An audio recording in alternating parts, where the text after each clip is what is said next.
أعوذ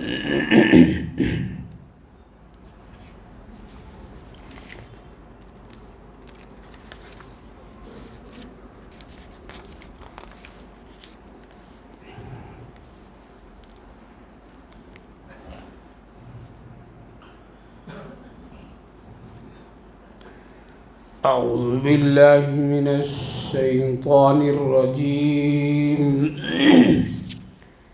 بسم الله الرحمن الرحيم.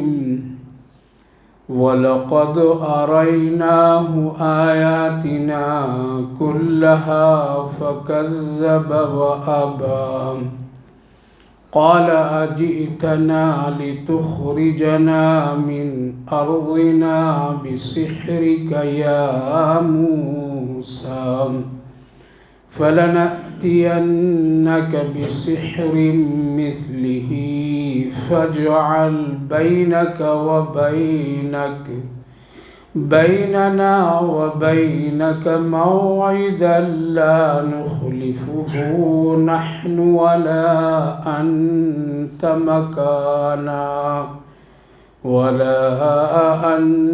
مكانا سوى.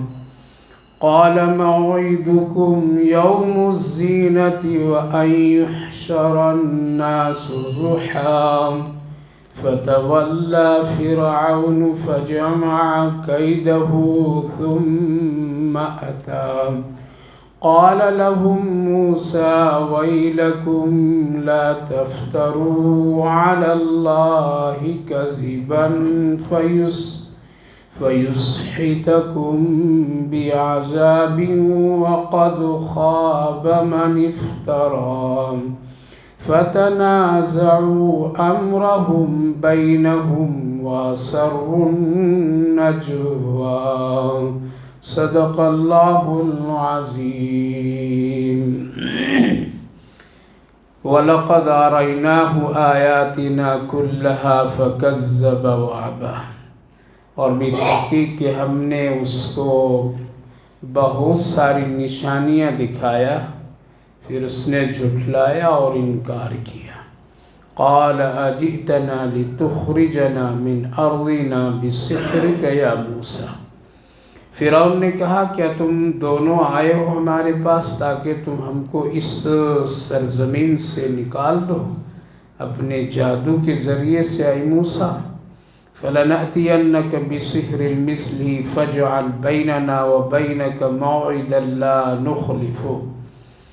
پھر ہم بھی اسی طرح کے جادوگروں کو بلاتا ہوں، پھر ہمارے اور تیرے درمیان ایک معاہدہ ہو اور نہ تم اس کی مخالفت کرو نہ ہم اس کی مخالفت کریں۔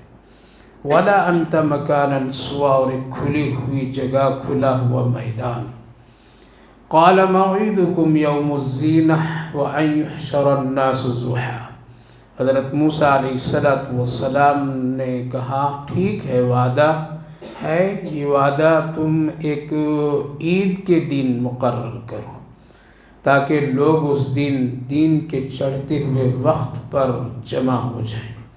فَتَوَلَّى فِرْعَوْنُ فَجَمَعَ كَيْدَهُ ثُمَّ أَتَى. پھر فرعون پلٹا اور ساری تدبیروں کو جمع کیا اور پھر آیا۔ قال لهم موسیٰ.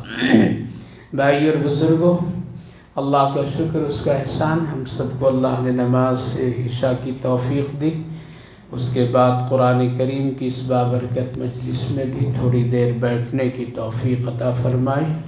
اللہ تعالیٰ قبول فرمائے، آخرت کے لیے نجات کا ذریعہ بنائے، دنیا کے لیے خیر و فلاح، صلاح، ہدایت کا ذریعہ بنائے۔ گزشتہ مجلس میں، اور جیسا کہ کئی ہفتوں سے کئی مجلسیں ہو رہی ہیں اور سورہ طٰہٰ کی آیات مبارکہ پر روشنی ڈالی جا رہی ہے، جیسا کہ عرض کیا تھا کہ سورہ طٰہٰ میں زیادہ تر اللہ تعالیٰ نے حضرت موسیٰ علیہ السلام کے حال احوال اور ان کی محنت، دعوت و تبلیغ، فرعون سے مقابلہ اور حق کو ثابت کرنے کے لیے ان کی قربانیوں کا خوب ذکر ہے۔ ان کے مد مقابل میں باطل طاقتیں جتنی بھی تھیں، فرعون اور اس سے ملی ہوئی جتنی بھی طاقتیں تھیں، اس کا بھی اللہ نے ذکر فرمایا۔ درمیان میں اللہ رب العالمین کبھی پیار و محبت کی بھی باتیں بتایا، درمیان میں کبھی کبھی اللہ آخرت کی فکریں بھی دلایا، درمیان میں کچھ ایسی آیتیں بھی سامنے آئیں جس سے دنیا کی نعمتوں کا بھی تذکرہ ہوا۔ ظاہر ہے کہ اللہ رب العالمین اپنے بندوں کو مختلف انداز سے سمجھانا چاہتا ہے، اور یہی ایک اچھی محفل اور مجلس اور ایک ایسی خوبصورت مجلسوں کا یہی طریقہ ہے، اور زندگی بھی اسی کا نام ہے کہ تمہارے پاس ہر طرح کے حالات ہو، جب تم خوش ہو تب بھی اللہ کا شکر، جب غم ہو تب بھی اللہ کا شکر۔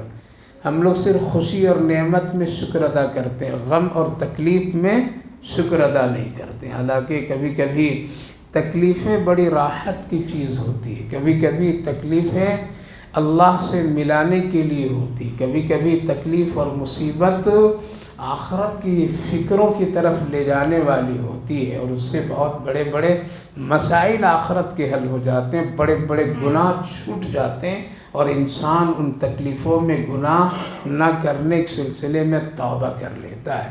اس لیے دونوں حالات میں علماء کرام فرماتے ہیں شکر ادا کیا کرو، صرف میٹھا میٹھا ہاپ یعنی بہت اچھا لگا اور کڑوا اور محنت تکلیف آئی تو بہت مشکل ہے اسلام، بہت مشکل ہے ایمان، بہت مشکل ہے عبادت، نہیں، بلکہ دونوں پہلو ہم کو اور آپ کو اللہ نے دیا۔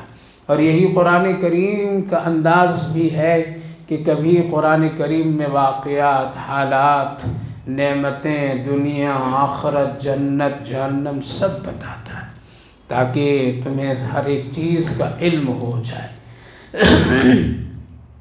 تو درمیان میں بہت ساری آیات کریمہ آئیں جس میں نعمتوں کا بھی ذکر تھا، دنیا کی نعمتوں کا بھی تذکرہ، آخرت کے، جیسا کہ ایک آیت گزری کہ ہم نے تم کو مٹی سے پیدا کیا ہے، اور یاد ہے بھول گئے؟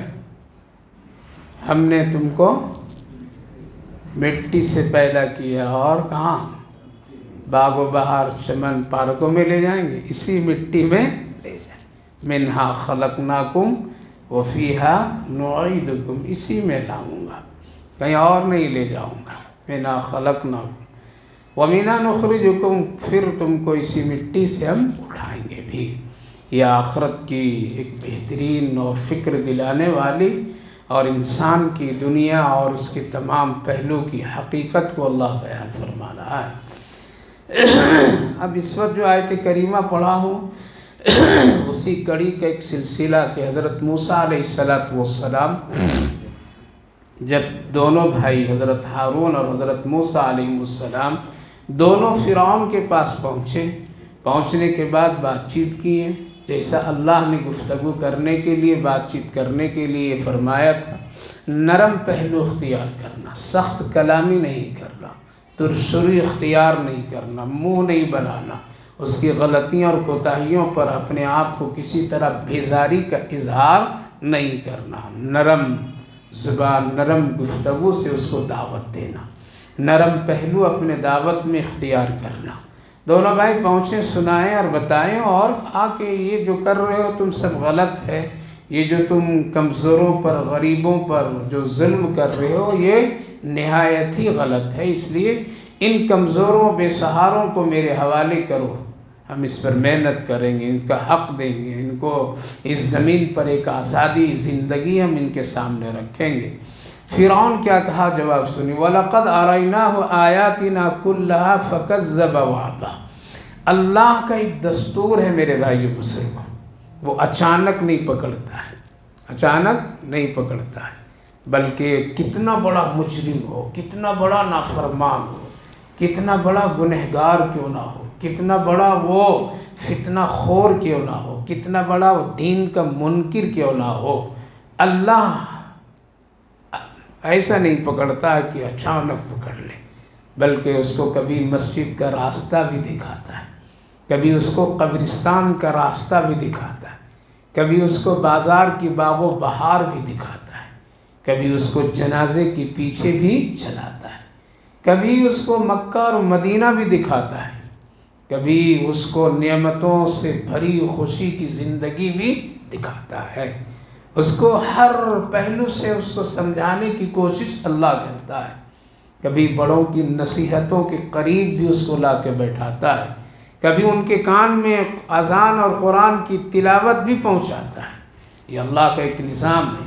کبھی ان لوگوں کی حالات زندگی بھی اس ایسے مجرموں اور نافرمانوں کے سامنے اللہ پیش کرتا ہے کہ دیکھو اس کا انجام پہلے کیا ہوا ہے، تاکہ تم سدھر جاؤ، تاکہ تم عبرت لے لو، تاکہ تم یہ کام کر لو، توبہ کر لو۔ جب آدمی کبھی کبھی خود اس کے جسم میں تغیر و تبدل کر کے اللہ دکھاتا ہے کہ تم سب سمجھ رکھو اپنے آپ کو کہ ہم بہت بڑا ہے، اپنے آپ کو بڑا طاقتور سمجھ رکھے ہو، یہ سب تمہاری غلط فہمی ہے، تم بھول گئے ہو، تیری حقیقت تو بہت ہی کمزور ہے، تم بہت کمزور ہو اور تم کو میں نے کمزور پیدا کیا ہے۔ خود اللہ رب العالمین نے فرمایا تم کو بہت کمزور پیدا کیے، بہت کمزور پیدا کیے۔ ظاہر ہے لہٰذا کبھی کبھی اللہ خود اس انسان کے جسم میں اتنی تبدیلیاں دکھاتا ہے تاکہ تم عبرت لے لو۔ کیا کرو؟ عبرت لو، تو کہ تم سدھر جاؤ، توبہ کر لو، تمہاری یہ دنیا کی زندگی ہمیشہ کے لیے نہیں ہے۔ کبھی اس کو درد دیتا ہے، کبھی راحت دیتا ہے، کبھی اس کے جسم کی طاقت کو کم کرتا ہے، کبھی آنکھ کی روشنی کو ختم کر دیتا ہے، کبھی اس کو سہارے کے تقاضا اور ضرورتیں لا کر کے پیش کرتا ہے، کبھی اس کو زمین اور بیڈ پر سلا کر کے اس کے چلتی پھرتی زندگی کو مقید کر دیتا ہے، کبھی کبھی اس کے سامنے حادثات، کبھی کبھی اس کے گھر میں موت، کبھی کبھی یہ ساری چیزیں۔ اسی لیے قرآن کریم میں اللہ فرمایا وَلَنَبْلُوَنَّكُمْ بِشَيْءٍ مِّنَ الْخَوْفِ وَالْجُوعِ وَنَقْصٍ مِّنَ الْأَمْوَالِ وَالْأَنفُسِ وَالثَّمَرَاتِ وَبَشِّرِ الصَّابِرِينَ۔ ہم تم کو بہت شکلوں سے آزمائیں گے، کبھی بھوک، کبھی ڈر، کبھی خوف، کبھی دہشت، کبھی تیری تجارتوں کو اچانک کم کر دیں گے، تیرے پھل فروٹ کو گرا دیں گے، تیرے پھل فروٹ میں نقص پیدا کر دیں گے، لیکن اگر تم صبر کرو گے، توبہ کر لو گے، پھر میری طرف آ جاؤ گے، بشارت خوشخبری ہے۔ تو فرعون کو بھی اللہ رب العالمین اچانک نہیں دریا میں ڈبا دیا، بلکہ اس سے پہلے اس کو بہت ساری نعمتیں بھی دیا اللہ، اس کو بہت ساری کبھی کبھی عبرتیں بھی دکھایا ہے۔ لہذا فرمایا وَلَقَدْ أَرَيْنَاهُ آيَاتِنَا كُلَّهَا، ہم اس کو بہت ساری نشانیاں بھی دکھائیں، ایسا نہیں کہ چھوڑ دیا اس کو، نشانیاں دکھائیں۔ لہذا جس آدمی کے پاس اگر کوئی نصیحت کرنے والا نہیں پہنچتا ہے اور وہ خود کبھی کسی نصیحت کرنے والے کے پاس نہیں آ پاتا ہے، تو خود اللہ اس کے دل کو ایک ناصح بنا دیتا ہے، یعنی اس کے دل میں ایک کیفیت اللہ ڈال دیتا ہے کہ وہ خود فیصلہ کر لیتا ہے کہ میں جو کچھ کر رہا ہوں غلط کر رہا ہوں۔ یہ سمجھیے دل بھی ایک بہت بڑا نصیحت کرنے والا ہو جاتا اس وقت۔ لہذا فرعون کو اللہ رب العالمین بہت ساری نشانیاں دکھایا، ڈرایا بھی، عذاب دے دے کر کے ڈرایا تاکہ تم ہوشیار ہو جاؤ، لیکن یہ کیا کرتا تھا؟ فَكَذَّبَ وَأَبَىٰ، جھٹلا دیتا تھا، نظر انداز کر دیتا تھا ان کا۔ اس کی 9 نشانیاں قرآن کریم میں اللہ نے ذکر فرمایا ہے، اور وہ 9 نشانیاں مثلاً اللہ رب العالمین نے اس کے کھانے میں خون کو جمع کر دیتا، اللہ تعالیٰ اس کے بستر پر کھٹمل کو پیدا کر دیتا تھا، اللہ تعالیٰ اس کی کھیتیوں کو کیا کرتا تھا؟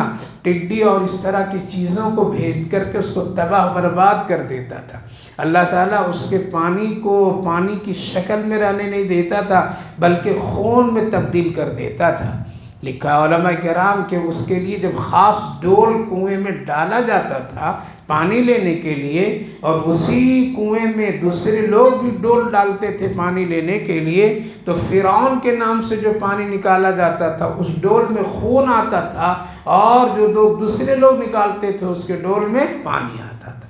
یہ سب کیا؟ یہ عبرت ہے، یہ عبرتیں ہیں۔ لہذا اتنا مجبور بھی کبھی اللہ اس کو کر کے دکھایا، کبھی کبھی اللہ رب العالمین اس کے شوق اور اس کی آرزویں کو بھی پوری کر دیا۔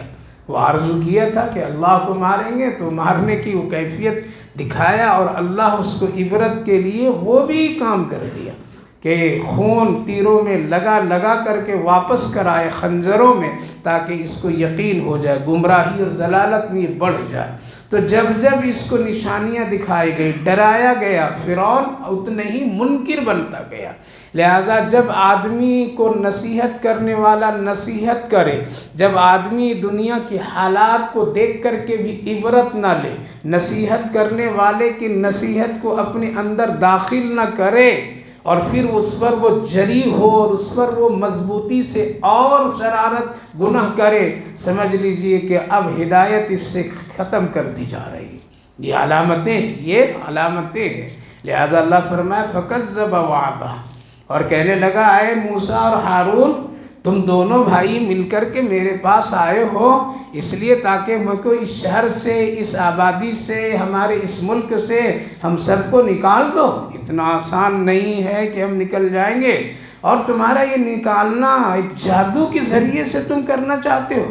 وہ جادو کیا تھی کہ حضرت موسیٰ علیہ السلام کے ہاتھ میں جو آگ کی لینے کی وجہ سے نشان پڑ گیا تھا اور کالا تھا، جب ان کی طرف اشارہ کرتے تھے حضرت موسیٰ علیہ السلام فرعون کی طرف، تو یہاں سے ایک روشنی اور نور اور چمک نکلنا، جس کو فرعون یہ سمجھا کہ یہ کیا ہے، یہ مجھے میرے پاس میں سحر اور جادو کر رہا ہے، جبکہ یہ کیا ہے، پیغمبر جادوگر نہیں ہوتے، پیغمبر جادو نہیں دکھاتے، بلکہ پیغمبر سے اگر کوئی خر کی عادت یعنی کوئی ایسی چیز ہو جائے جو ہونا مشکل اور ناممکن نظر آئے، وہ چیز اگر ظاہر ہو جائے تو اس کو کیا کہتے ہیں، معجزہ کہتے ہیں۔ کیا کہتے ہیں؟ معجزہ۔ یہ حضرت موسیٰ علیہ السلام کا ایک معجزہ تھا۔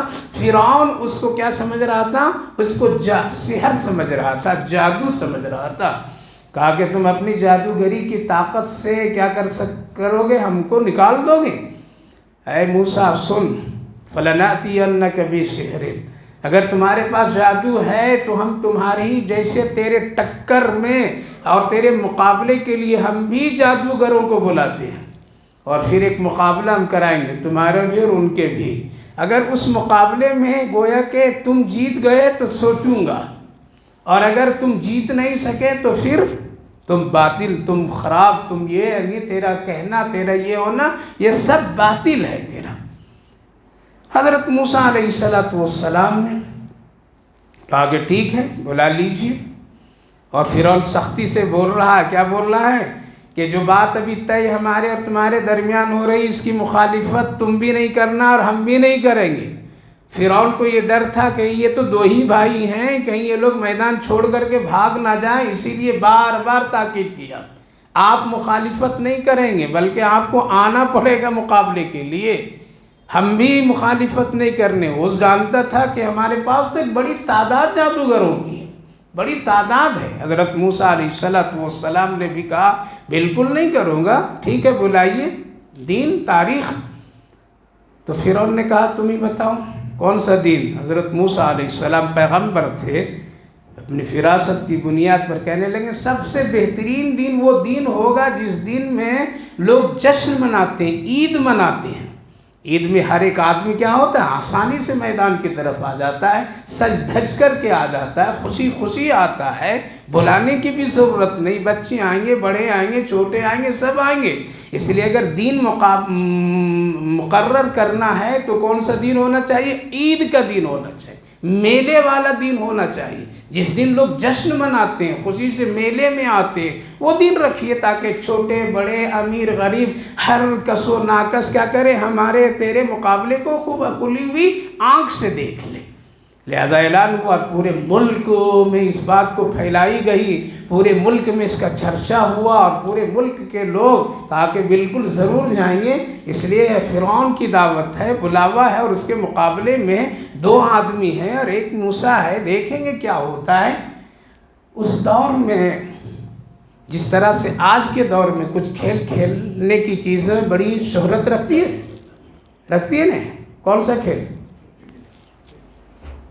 سب جانتے، کیوں نہیں بول رہے؟ بولیے نا، لگ رہا ہے کہ گناہ ہو جائے گا بولنے میں۔ کیا؟ کرکٹ ہے، بولیے۔ سب چپ کے دیکھتے ہیں، سب لوگ دیکھتے ہیں، ایک ہی حالات ہے، لیکن دیکھ رہے ہیں لوگ۔ اس وقت دنیا میں سب کے دل و دماغ پر سوار ہے اور دنیا کی باطل طاقتیں اس وقت میں ایسی چیزوں کو لاتے ہیں تاکہ ان کی ذہن کسی دوسرے کام سے منتقل ہو جائے. مسلمان بھی ہیں، اللہ اکبر، سب دیکھ رہے ہیں، گھروں میں دیکھ رہے ہیں، موبائلوں میں دیکھ رہے ہیں، منڈی گاڑ گاڑ کر کے دیکھ رہے ہیں، آنکھیں خراب کر کے دیکھ رہے ہیں، اور پوری دنیا دکھا رہی ہے. بس اتنا ہی نقشہ ہے، اس کے علاوہ کچھ نہیں، اتنا ہی ہے.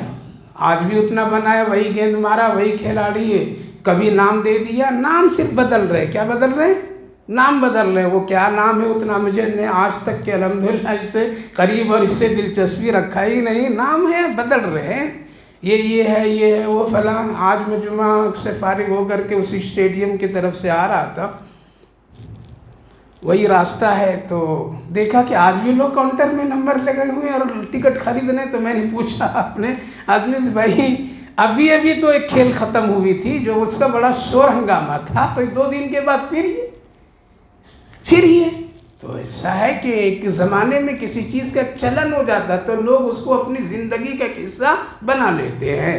اسی طرح سے موسیٰ علیہ السلام کے زمانے میں اور فرعون کے زمانے میں کیا تھا؟ سحر اور جادوگری ایک بہت بڑا فن تھا. وہاں بچے اس کا فن سیکھتے تھے، عورت مرد اس کو سیکھا کرتے تھے. ان کا ایک بسور زندگی کے روزی روزگار کی طرح اس مسئلے تھے. جیسے آج ٹیکنالوجی کا زمانہ ہے، کمپیوٹر ہے، انجینئرنگ ہے، سائنس ہے، یہ ساری چیزیں ہیں. علماء میں دین کی تعلیم میں عالم ہے، مفتی ہیں، حافظ قرآن ہے، فلاں ایک ماحول ہے. اسی طرح اس دور میں جادو سیکھنا، جادو سکھانا، اس کا مقابلہ کرانا، اس کے لیے میلے لگانا، اس کے لیے لوگوں کو دعوت دینا، اور پھر اس کے لیے ایک سسٹم کھیل کھلاڑی کی طرح رکھنا، یہ اس دور کا ایک بہترین مشغلہ تھا لوگوں کا. کیا تھا؟ بہترین مشغلہ تھا جادوگری، کہ دیکھیں کون کس کو شکست دے دیتا ہے. لہذا اس زمانے میں بچے ہر طرح کے. تو فرعون چونکہ ایک ملک کا بادشاہ سمجھا جاتا تھا اس کی نظر میں، اور اس نے ایسے کام کو بہت ہی وسعت دے رکھا تھا. اس لیے ملک میں ایک سے ایک فنکار جادوگر تھے. تو اسی لیے وہ بڑی دعوے کے ساتھ میں فرعون کہہ رہا ہے کہ موسیٰ جو بات ہو جائے گی تم ٹس سے مس نہیں ہونا. وہ جانتا تھا کہ میرے پاس میں بہت بڑے بڑے فنکار ہیں، ہم کبھی ہار نہیں سکتے اور ہم کو کوئی ہرا نہیں سکتا ہے. اور یہ تو آج آئے ہیں، پتہ نہیں کہیں پڑھے لکھے ہیں یا نہیں، ان کے پاس میں کوئی ہے یا نہیں ہے. یہ تو بالکل سیدھے سادھے لگ رہے ہیں، بے سر و سامانی کے ہیں، عالم میں ہے یہ. لہذا حق جب بھی آتا ہے تو بے سر و سامانی کے ساتھ آتا ہے. حق جب بھی ظاہر ہوتا ہے دنیا میں تو وہ ایسا لگتا ہے کہ اب اس کا مسئلہ ہی ختم. جیسے آج لوگ سمجھتے ہیں کہ اب ختم ہو گیا، بس وہی ہے نا، بلکہ حق ہمیشہ بے سر و سامانی کے ساتھ میں میدان میں اترتا ہے. اس کے ساتھ صرف کون ہوتا ہے؟ اللہ کی طاقت ہوتی، تقوی کی طاقت ہوتی، عبادت کی طاقت ہوتی ہے، دعاؤں کی طاقت ہوتی ہے. لہذا اس کو معمولی نہیں سمجھیے. آج جیسے ہم لوگ سمجھ رہے ہیں مولوی صاحب خالی دعاؤں میں پھنسا رہے ہیں، عبادت میں پھنسا رہے ہیں، تقوی کی بات کر رہے ہیں، ہتھیار کی نہیں بات کر رہے ہیں، ٹیکنالوجی کی بات نہیں کر رہے ہیں. بھائی یہ سب تو اپنی زندگی کا قصہ ہے، لیکن ایمان والے کی اصل جو طاقت ہے وہ کون سی طاقت؟ تقوی کی طاقت ہے. مومن کے پاس میں جو اصل طاقت ہے وہ اللہ سے دوستی کی طاقت ہے. مومن کے لیے جو سب سے بڑی کامیابی وہ اطاعت رسول کی طاقت ہے. مومن کے پاس میں جو کامیابی کے لیے اللہ نے جو نظام رکھا ہے وہ اللہ رب العالمین نے حق کے ساتھ میں رکھا ہے. لہذا بے سر و سامانی کے ساتھ میں حق ظاہر ہوتا ہے، وہ مقابلے میں آتا ہے، لیکن کامیابی اس کو اللہ ضرور دیتا ہے، اور انشاءاللہ یہ ہوگا. لہذا ہمیشہ جب بھی کوئی کامیابی ہے اور کامیابی حاصل کی گئی ہے تو دنیا کی مادی طاقتوں کی بنیاد پر نہیں بلکہ ہمیشہ تقوی کی بنیاد پر لوگ حاصل کیے ہیں، اور اس میں ایک بڑی طاقت ہے. ہماری دلی میں خود ہی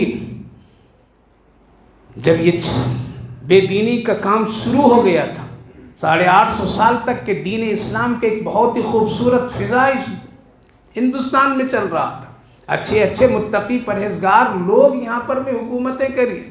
آخری دور میں بے دینی کے غلبہ آیا اور آخری دور میں لوگ بے دینی اختیار کیے اور تقوی چھوڑ دیے، عیاشی پر آ گئے، بہت ساری چیزیں. علماء کی بات کو نظر انداز کرنے لگے، من مانی زندگی اپنی گزارنے لگے، اپنی مرضی سے کھانا، اپنی مرضی سے پہننا، اپنی مرضی سے سب کچھ کرنے لگے. لیکن حق والے جو تھے وہ بات کرتے تھے.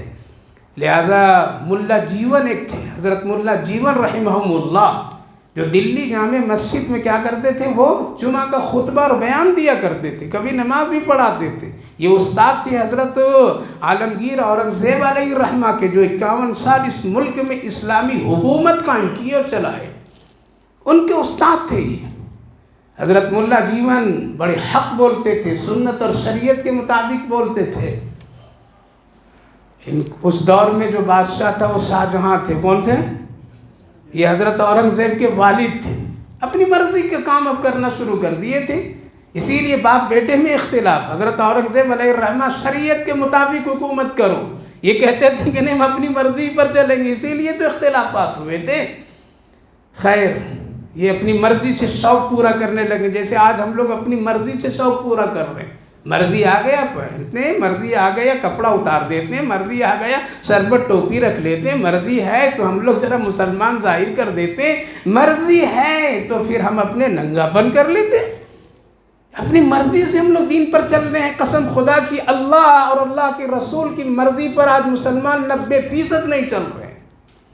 چل رہے ہیں ہم لوگ، چاہے عالم ہو غیر عالم ہو، دیندار بڑا طبقہ کیوں نہ ہو، کیا ہو، لیکن آج اپنی مرضی پر ہم لوگ چل رہے ہیں۔ ہماری مرضی کرے گی ہم ویسے کریں گے۔ ایک دن بہت ہی ریشم کے کپڑے پہن کر کے آئے، کیسے؟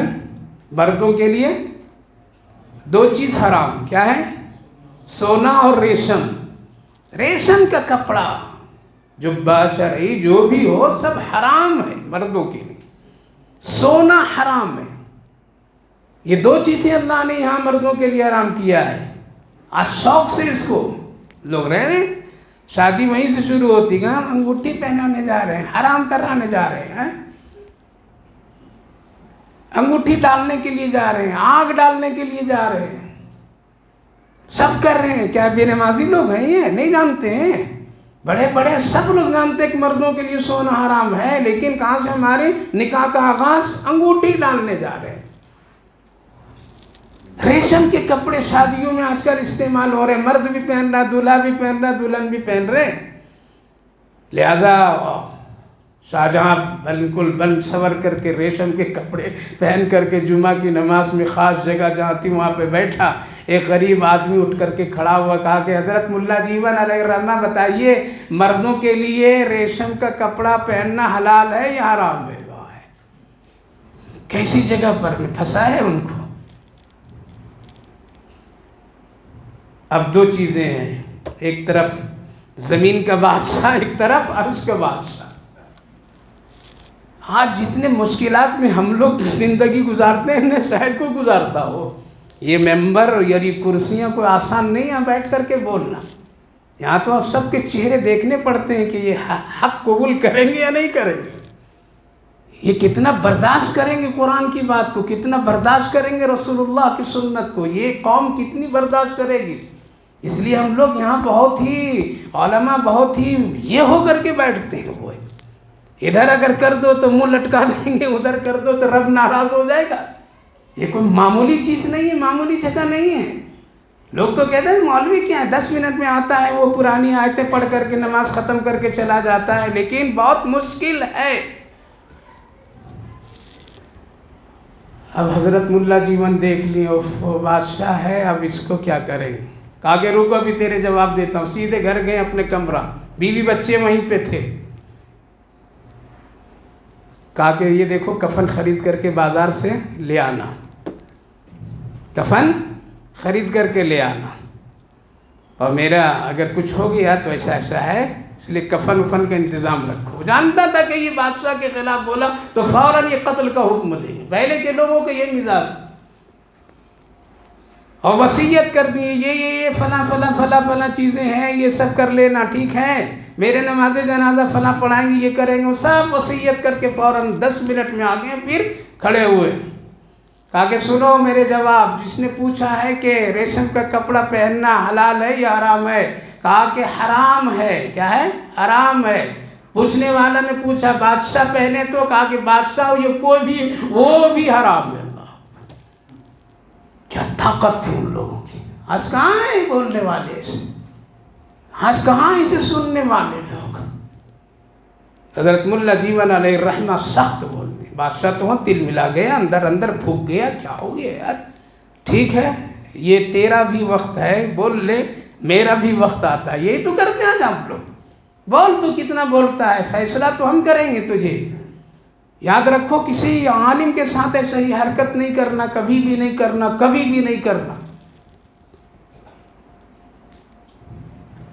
گیا اپنے دربار میں, فوراً کہا کہ ملا جیون کو پکڑ کر لا پھانسی دو.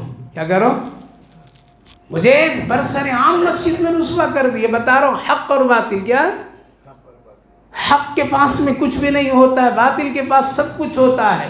لیکن کامیابی کبھی کبھی نہیں, ہمیشہ کیا ہے, حق کی ہوتی ہے.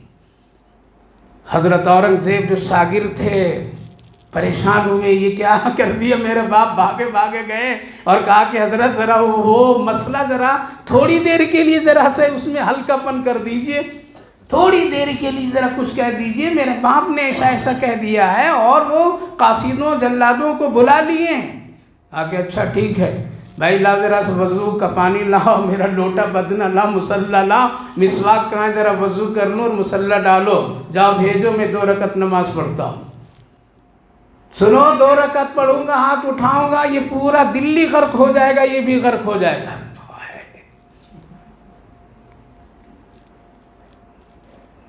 بھاگے آئے اپنے باپ کے پاس میں حضرت اورنگزیب علیہ الرحمہ, اور آ کر کے کہنے لگے جلدی سے روک, ورنہ وہ مسلح اٹھا چکے ہیں, اگر ہاتھ اٹھا دیے تو نہ آپ زندہ رہیں گے نہ دلی باقی رہے گی. اللہ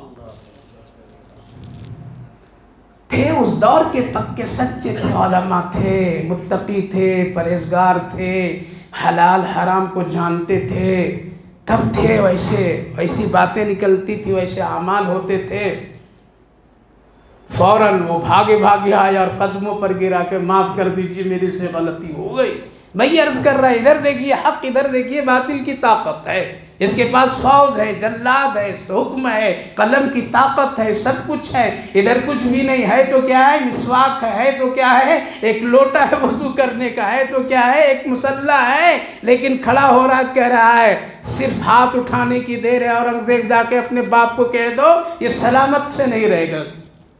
تو میرے بھائی بزرگوں, حضرت موسیٰ علیہ السلام بے سر و سامانی کے ساتھ کھڑے ہیں. آجا بلا دو, کس کو بلانا ہے بلا لو. آج بھی اللہ فرما رہا ہے میرے کلام کے مقابلے میں اگر اس کو بدلنا چاہتے ہو, ختم کرنا چاہتے ہو, بلا لو, کس کو بلاتے ہو. فَأْتُوا بِسُورَةٍ مِّن مِّثْلِهِ وَادْعُوا مَنِ اسْتَطَعْتُم مِّن دُونِ اللَّهِ إِن كُنتُمْ صَادِقِينَ. جتنی تیری طاقت ہے. دوسری جگہ 15ویں جز میں اللہ رب العالمین نے فرمایا ہے نافرمانی کر لو, گناہ کر لو, موج و مستی کر لو, پھر ہماری پکڑ سے تم بچ نہیں سکتے, اور بچنے کے لیے تم چاہے لوہا بن جاؤ, پتھر بن جاؤ, کچھ بھی بن جاؤ, اس سے بھی بڑی چیزیں بن جاؤ تم, لیکن ہم تم کو پکڑ کر کے لائیں گے اور مٹی سے زندہ کر کے اپنے سامنے کھڑا کر دیں گے. حضرت موسیٰ علیہ السلام فرمایا بلا لو بھائی, کتنے کو بلاتے ہو. تو وہ دور جادوگروں کا تھا. میدان میں سب آ گئے. آنے کے بعد میں فرعون نے پوچھا بھائی ایسا ایسا ہے, مقابلہ کر سکو. ہاں بالکل, کیوں نہیں. موسیٰ کے ساتھ میں مقابلہ کوئی مشکل کام نہیں. ہم لوگ تو فن کے آدمی, فنکار ہیں. کبھی کبھی ایسے لوگ ہوتے ہیں جو کسی کو بڑھا دیتے ہیں, کر میں ہوں. ایسی تنظیمیں, ایسے لوگ ہوتے ہیں کبھی کبھی. لہذا فرعون آرام سے, ہم لوگ جیتیں گے, لیکن ایک بات بتائیے اگر جیت گئے تو آپ کیا کریں گے. فرعون نے وعدہ بڑا کر لیا, یہ کروں گا, یہ کروں گا, یہ دوں گا, وہ کروں گا.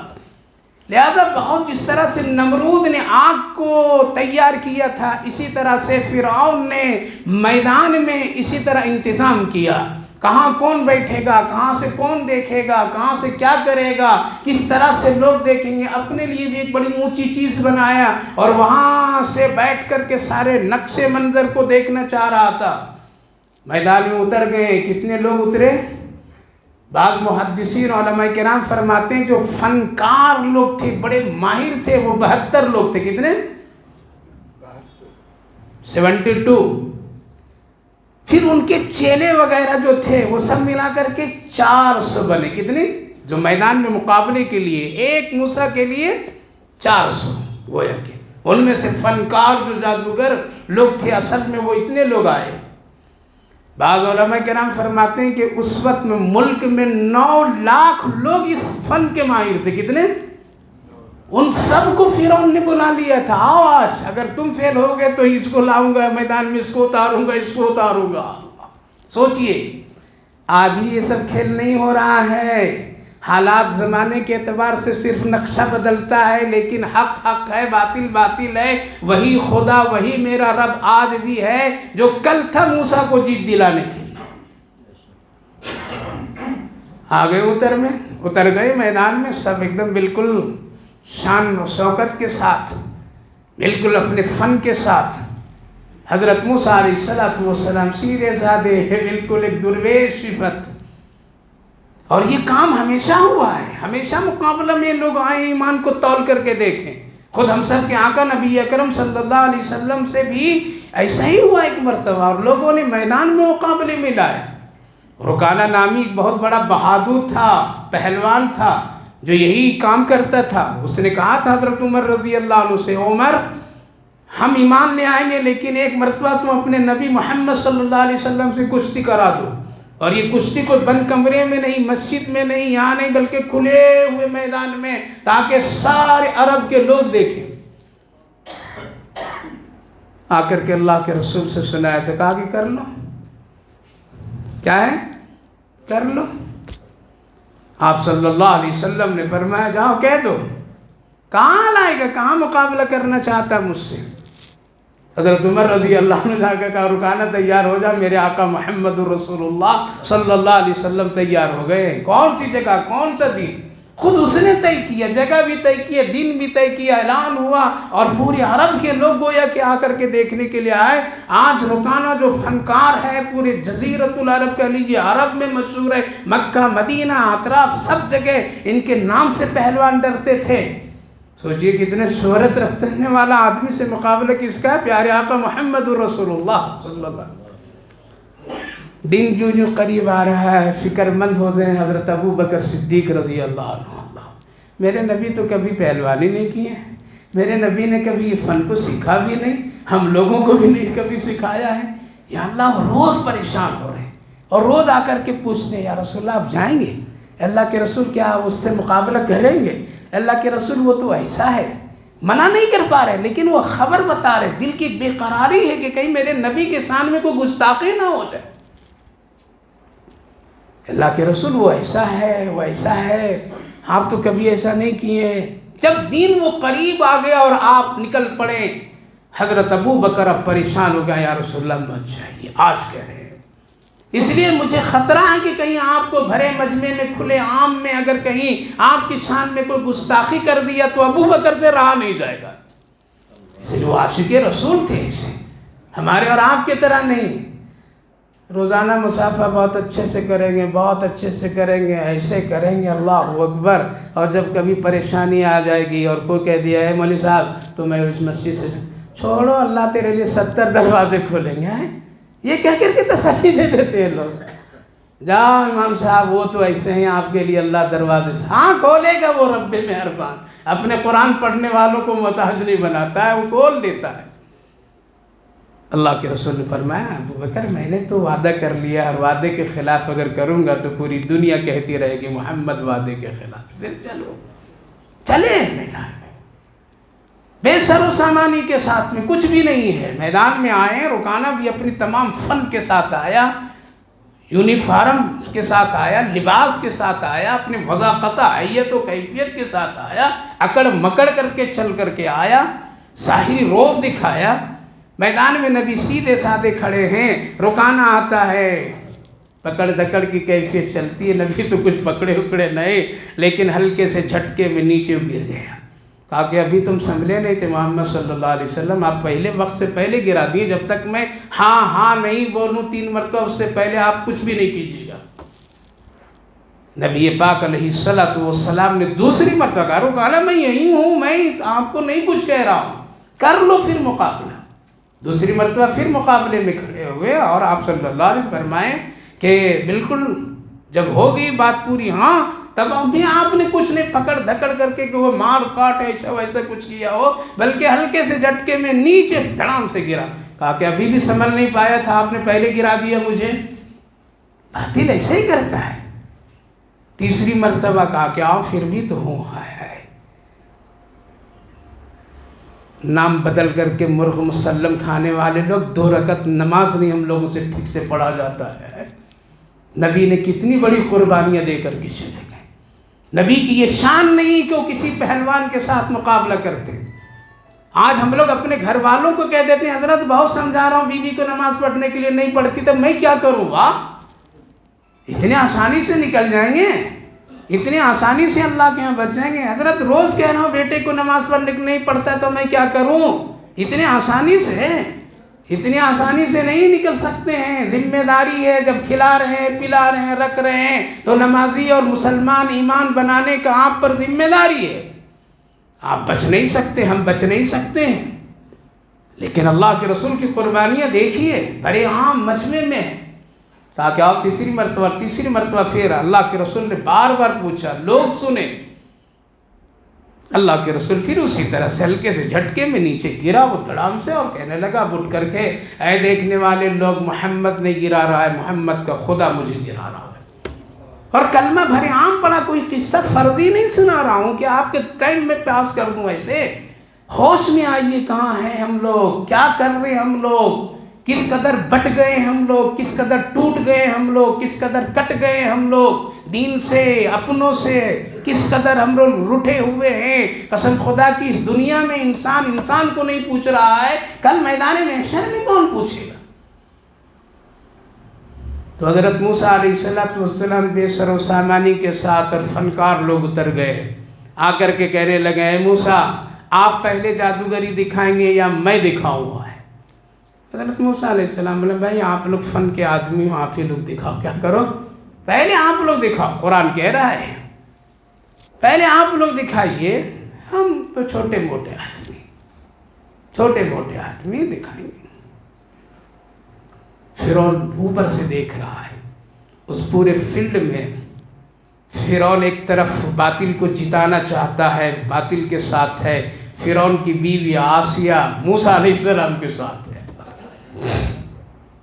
ان کے پاس بھی کچھ نہیں۔ حدیث پاک میں اللہ کے رسول صلی اللہ علیہ وسلم نے ارشاد فرمایا، جس وقت یہ ماحول اور یہ منظر، یہ حالات چل رہے تھے، فرعون شاہی تخت لگا کر کے یہ سارے منظر کو دیکھ رہا تھا، اور فرعون کی بیوی آسیہ جو اس وقت میں تھی، وہ پرانا کپڑا پہن کر کے، بالکل ایک بوسیدہ کپڑے پہن کر کے، زیب تن کر کے، وہ بالکل ایسے فکر مند میں تھی، اور اس قدر دل سے دعا کر رہی تھی موسیٰ علیہ السلام اور ہارون علیہ السلام کی کامیابی کے لیے۔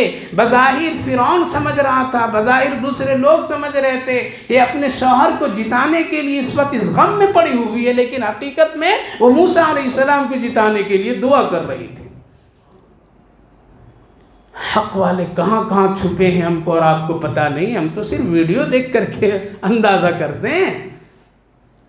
حضرت موسیٰ علیہ السلام دیکھ رہے ہیں، آسیہ دعا کر رہی ہے، اللہ اکبر۔ ڈال دیے لاٹھی کو، رسی کو، کیا ہو گئے؟ سانپ بن گئے ساری رسی۔ میدان میں کہتے ہیں کم سے کم سانپ کی تعداد لاکھوں کی تعداد، کتنے؟ ہر طرف چل رہا ہے۔ دیکھیے جادو حق ہے، کیا ہے؟ سحر حق ہے، نظر حق ہے، یہ 3 چیزیں حق ہے۔ نظر بھی لگتی ہے، جادو بھی لگتا ہے، سحر بھی اثر ہوتا ہے، یہ تینوں حق ہے، ایسا نہیں کہ یہ نہیں ہے۔ سحر میں، جادو میں شیطانی طاقت ہے، کس میں؟ معجزہ اور کرامت میں اللہ کی طاقت ہے، فرق۔ اور ساتھ ساتھ یہ نظر حق ہے ہمیشہ، اور یہ تینوں چیزیں ہم سب کے آقا محمد عربی صلی اللہ علیہ وسلم پر عمل کیے لوگ۔ نظر بھی لگایا گیا، کوشش کی گئی، سحر اور جادو بھی آپ پر کیا گیا، یہ دونوں استعمال ہوئے، اور کرنے والے کوئی دوسرے نے، یہودی لوگ کیے۔ آج بھی یہودیوں کے ایک بہت بڑا طبقہ دنیا میں پھر رہا ہے کہ ایسے لوگ جو دیندار ہیں، ایسے لوگ جو دین کی بات کر رہے ہیں، ایسے لوگ جو دین کی خدمت میں لگے ہوئے ہیں، ان کو اگر ہم کسی طرح سے مقابلہ نہیں کریں گے تو اس نام سے، اس لیے جہاں آج بہت جدید لائن کے ٹیکنالوجی سے جو چیزیں سب سامنے ہے ہمارے اور آپ کے سامنے، وہاں اسی طرح سے وہ جادو بھی بہت سارے ویب سائٹوں میں چھوڑ کر کے رکھے ہیں۔ جب ہمارے وہ بچے دیکھتے ہیں تو اس کا اثر ہوتا ہے، بڑے دیکھتے ہیں تو اس کا اثر ہوتا ہے، لڑکیاں دیکھتی ہیں تو اس کو اثر ہوتا ہے، گناہوں کی طرف اس کی کشش ہوتی ہے۔ یہ ویب سائٹوں میں یہ محققین کا اور تحقیق کرنے والوں کا اس وقت میں یہ نظریہ ہے اور یہ تحقیق ہے کہ ان لوگوں نے اس طرح سے اس وقت میں کام کر رہے ہیں، ہم لوگ بے خبر ہیں۔ لہذا یہ جادو کا دل دادا، جادوگری، سحر اور یہ ساری چیزیں ان لوگوں کا سیوا ہے۔ لہذا مدینہ طیبہ میں نبی اکرم صلی اللہ علیہ وسلم پر سحر کرنے والا کون تھا؟ یہودی تھا۔ مدینہ طیبہ میں رسول اللہ پر جادو کرنے والا کون تھا؟ یہودی تھا۔ مکہ المکرمہ میں انہی لوگوں نے بتا کر کے، اکسا کر کے، منتر پڑھا کر کے نظر لگانے کا کام یہی لوگ کرتے تھے۔ اور ایک بہت بڑا نظر لگانے والا تھا، اس کی نظر تو اتنی سخت ہوتی تھی، اللہ اکبر، کہ اگر وہ ہرے درخت پر اپنی نظر تھوڑی دیر لگا دے تو اس کے پتے فوراً پیلے ہو جاتے تھے۔ اگر اونٹ کھڑا ہے اور اگر اونٹ پر اس نے نظر لگا دی بہت دیر تک تو اونٹ چل نہیں پاتا تھا، بیٹھ جاتا تھا، بیٹھنے والا اٹھ نہیں پاتا تھا، اٹھنے والا بیٹھ نہیں پاتا تھا، ایسے حالت، اتنی سخت نظر۔ یہودی لوگ اور مکہ کے دشمنوں نے کہا کہ کبھی کبھی تو محمد پر لگا، کہا کہ سب پر لگا سکتا ہوں لیکن محمد الرسول اللہ صلی اللہ علیہ وسلم یہ کام نہیں کروں گا۔ وہ بھی جانتا تھا کہ پیغمبر ہے، نہیں کروں گا، لیکن لالچی جب بہت دیے تو کہا کہ ٹھیک ہے آزماتا ہوں، اور وہ چلا۔ صحابہ کی مجلس ہے، رسول اللہ صلی اللہ علیہ وسلم کی مجلس ہے، لوگ دیکھے گا یا رسول اللہ وہ آ رہا ہے، اس کی نظر بڑی خطرناک ہے، اللہ کے رسول صلی اللہ علیہ وسلم آپ ذرا چھپ جائیے، آپ ذرا کہیں روبوش ہو جائیے، اس کی نظر اگر لگ گئی تو بڑی پریشانی ہوتی ہے، جسم میں، حالات میں، اللہ کے رسول بہت سخت اس کی نظر ہے۔ آپ نے فرمایا آنے دو۔ ابھی وہ آ ہی رہا تھا کہ حضرت جبریل علیہ السلام تشریف لائے، کہا کہ اس کا آنا اپنی جگہ حق، اس کی نظر اپنی جگہ حق، اللہ کے رسول یہ آیت کریمہ آپ کی حفاظت کے لیے لے کر کے آیا ہوں، آپ اس کو پڑھ لیجئے، وہ یہاں آئے گا تو آپ کو دیکھ نہیں سکتا ہے۔ اور وہ آیت کہاں ہے؟ وہ سورہ قلم، نون والقلم، 29ویں جز، وَإِن يَكَادُ الَّذِينَ كَفَرُوا بِأَبْصَارِهِمْ لما سمعوا الذکر ویقولون انہم لمجنون وما هو الا ذکر للعالمین۔ آخری آیت، سورہ نون والقلم کی آخری آیت۔ حضرت جبریل علیہ السلام نے کہا اللہ نے آپ کو یہ دے کر کے بھیجا، فوراً پڑھ لیجئے، آپ پر نظر نہیں لگے گی۔ نبی کے ساتھ یہ عمل کر کے یہ اللہ نے ہم سب کو بتایا، نظر حق ہے، حق ہے، یہ دوا ہے، قرآن کی آیت، یہ ساری چیزیں ہیں، نبی کی محبت اور نبی کے واسطے سے ہم سب کو بھی یہ چیزیں نعمتیں ملی ہے۔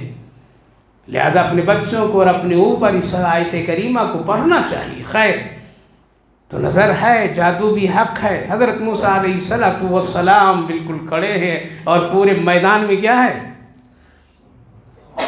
سانپ گھوم رہے ہیں، لوگ نعرے لگا رہے ہیں، واہ واہ، فرعون بھی خوش ہے، سب لوگ خوش ہیں کہ کیا دکھا دیا، کیا چیز ہے، سارے لوگ بالکل واہ واہ ہے۔ حضرت موسیٰ علیہ السلام چپ چاپ کھڑے ہیں، کچھ بھی نہیں ان کے پاس میں، صرف ایک کیا ہے؟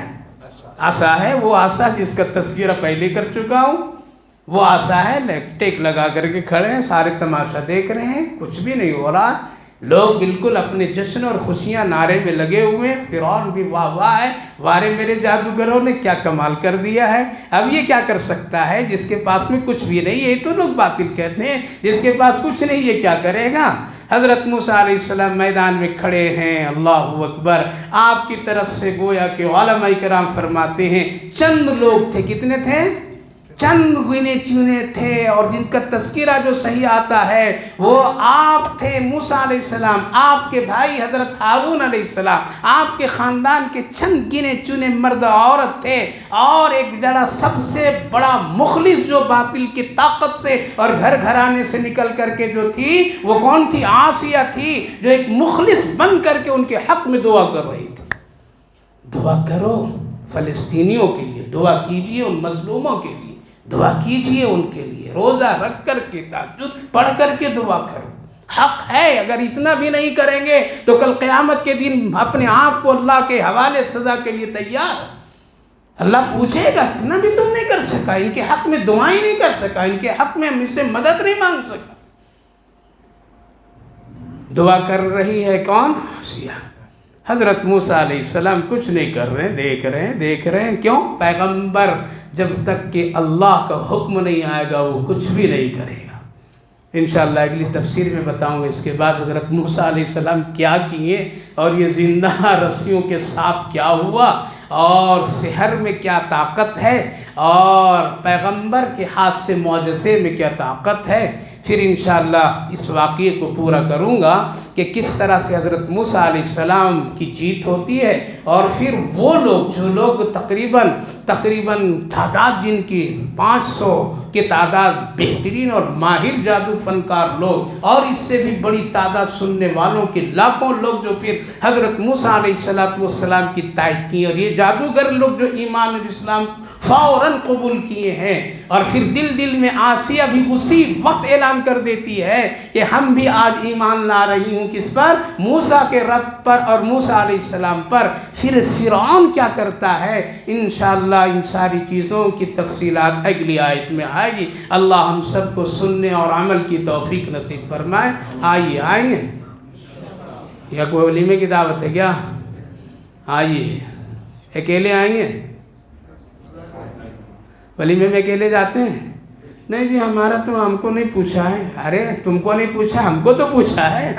وہاں تو ہم لوگ اپنے آپ کو بن جاتے ہیں کہ نہیں چل میرے ساتھ، چلو یار میں تو میرے دوست بہت اچھے دوست ہیں، آپ کو کچھ نہیں کہے گا۔ آئیے یہ دوستی ایک بناؤ، کیا بناؤ؟ تفسیر کی دوستی، کہ ہمارا ایک تفسیر کی دوست ہو کوئی، بنائیے، اپنے ساتھیوں کو، دوستوں کو، بزرگوں کو دعوت دیجیے، انشاءاللہ قرآن کی روشنی میں بہت فائدہ ہوگا۔ اللہم صلی علی سیدنا نبینا حبیبنا مولانا محمد وبارک وسلم علیہ۔ ربنا آتنا فی الدنیا حسنۃ وفی الآخرۃ حسنۃ وقنا عذاب النار۔ اے اللہ ہم سب بڑے گنہگار ہیں، بڑے خطا کار ہیں، اللہ بھول گئے ہیں تیری قدرت و شان کو، بھول گئے ان ساری قرآنی آیات اور واقعات کو۔ اللہ ہم لوگ سب آج کل غیر غلط چیزوں میں اپنے دل کو، ذہن کو، وقت کو لگا دیے۔ اے اللہ ہم سب کو ہدایت دیجیے، ہدایت کے فیصلے فرمائیے۔ اے اللہ مسلمان بھائیوں، بہنوں، جوانوں، بچوں کو اے اللہ ہدایت کی خوشخبریاں سنائیے، اللہ ہدایت کے راستے پر سب کو لائیے۔ اللہ گمراہی، ضلالت، آج ہمیں دنیا میں ایمان کے نام سے کوئی پہچان نہیں رہ گئے۔ اے اللہ تو اپنے فضل فرما، رحم فرما، بڑے کمزور ہیں ہم لوگ۔ اللہ تو اپنے فضل سے، اپنے کرم سے پیارے آقا صلی اللہ علیہ وسلم کی پیاری زندگی سنت والی ہم سب کو عطا فرما، دین اسلام ایمان پر جینے رہنے سہنے کی توفیق نصیب فرما، حق کو حق سمجھنے کی توفیق عطا فرما، باطل کو باطل سمجھنے کی توفیق عطا فرما، حق کے ساتھ اللہ دینے کی توفیق عطا فرما۔ یا ارحم الراحمین فضل فرمائیے، رحم فرمائیے، عافیت فرمائیے، اس بابرکت مجلس قرآن کو بے حد قبول فرمائیے۔ جتنے بھائی بزرگ جوان وقت میں لگائے ہیں، آئے سنے بیٹھے، سب کے وقت میں برکت نصیب فرما دیجیے، روزی میں برکت نصیب فرمائے۔ ہر ایک کے کچھ نہ کچھ پریشانیاں ہیں، اس کا اظہار لوگ نہیں کر سکتے میرے مولا، وہ اظہار تو ہی اس کے جان سکتا ہے اور اس کے دل کی کیفیت کو۔ کوئی روزی کے مسئلے میں پریشان، کوئی صحت کے مسئلے میں پریشان، کوئی گھریلو زندگی کے مسئلے میں پریشان، کوئی اپنے ایمان اور اخلاق کے حالات میں پریشان۔ اے اللہ تو اپنے فضل سے سب کی زندگی کو خیر و برکت، رحمت، عافیت والا بنا دیجیے۔ اے اللہ فقر و فاقہ سے، لاچاری اور مجبوریوں سے، غیروں کے سامنے ہاتھ پھیلانے سے، دستے سوالی سے اور ہلاکت خیز بیماریوں سے، اللہ بلاؤں سے ہم سب کی حفاظت فرمائیے، سب کے گھر والوں کی حفاظت فرمائیے، سب پر رحم کے فیصلے فرمائیے، خصوصاً فلسطینی مسلمان اور جہاں جہاں مسلمان ہیں اللہ، جو ان کی ضروریات ہے تو بہتر جانتا ہے، اللہ ان سب کی ضروریات و حاجات کو پوری فرمائیے، امن کی دنیا بنا دیجیے، اللہ سکون بنائیے، انسان کو انسان کے ساتھ رہنے جینے سہنے کی توفیق نصیب فرمائیے۔ اے اللہ جو لوگ بیمار ہوں ان سب کو صحت و عافیت عطا فرمائیے، صحت مندوں کو سلامتی نصیب فرمائیے، جو لوگ دنیا سے جا چکے ہیں ان سب کی بخشش و مغفرت فرما دیجیے، ہماری ان دعاؤں کو اپنے فضل و کرم رحمتوں سے قبول فرمائیے۔ صلی اللہ علی النبی وعلی آلہ وسلم۔ سبحان ربک رب العزت عما یصفون وسلام علی المرسلین والحمد للہ رب العالمین۔